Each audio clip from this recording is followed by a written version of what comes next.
The Kashmir Files was basically okay. This is water over toilet paper, and today I'll be reviewing the Kashmir Files.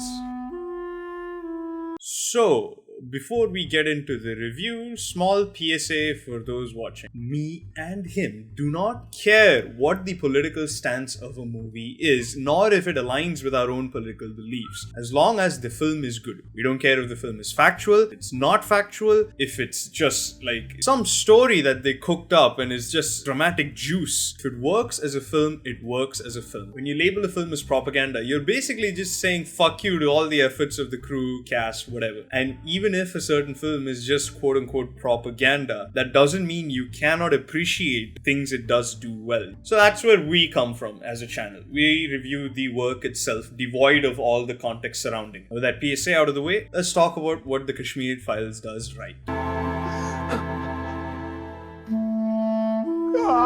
The performances in this movie are great, barring one. They're all fucking fantastic. Particularly Anupam Kher. He brought so much humanity and tragedy to the role. You can see the toll it takes on him, seeing all these horrific nightmares. You can see how he came to believe in what he believes in now. And besides him, there's also Darshan Kumar, who he was excellent as well. Although he looks a little too old to be a college student, he still played his part really well, and the ending monologue he gives is very impassioned and powerful to watch. Leaving them aside, another thing the movie does well is actually showing the genocide of it and not making it too exploitative. When you see what really happened to these pundits, you are actually horrified. And it avoids the label of torture porn because the people who undergo these horrors are actually given humanity and character. They feel like real people being forced to go through the worst things possible. Nor is this better seen than in the intro to the movie.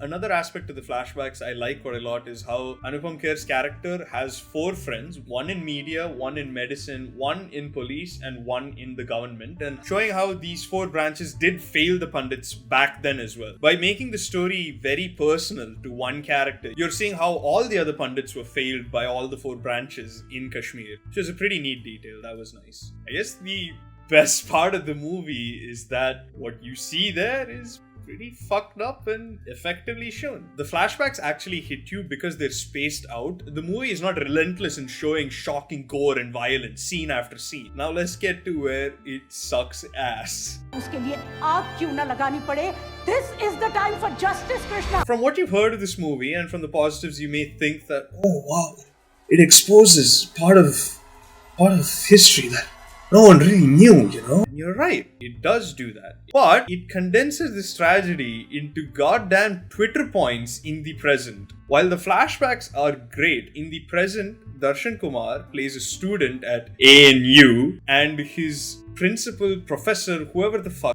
Radhika Menon, and she is by far the worst part of this movie.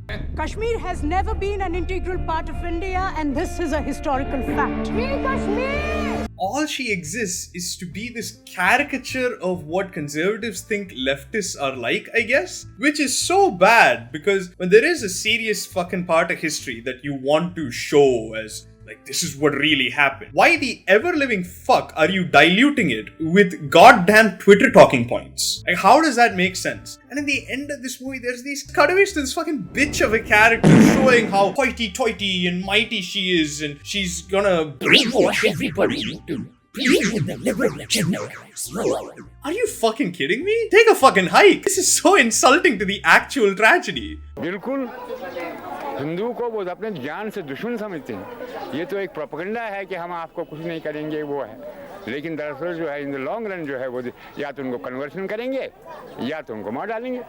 It's so stupid. And I don't give a fuck if she is actually real and shit. Because to me, what it feels like is, in the middle of this goddamn tragedy, you decided to put in what you think of Twitter people and the leftists. And like, you were very mad and you wanted to work it out in the script. Stupid as shit. It's dumb when they do it. It's dumb when you do it. Stop. Make a good film and let it be the end of it. Keep this shit on Twitter. Other negatives are horrible CG that really brings down some of the more shocking scenes of the movie. All in all, it's a powerful story with powerful performances, bogged down by what the creator's political agenda was. I give it a 6 out of 10, maybe a 5, I don't know. That's the review. Like, share and subscribe. Tune into our streams if you want to hear more political hot takes.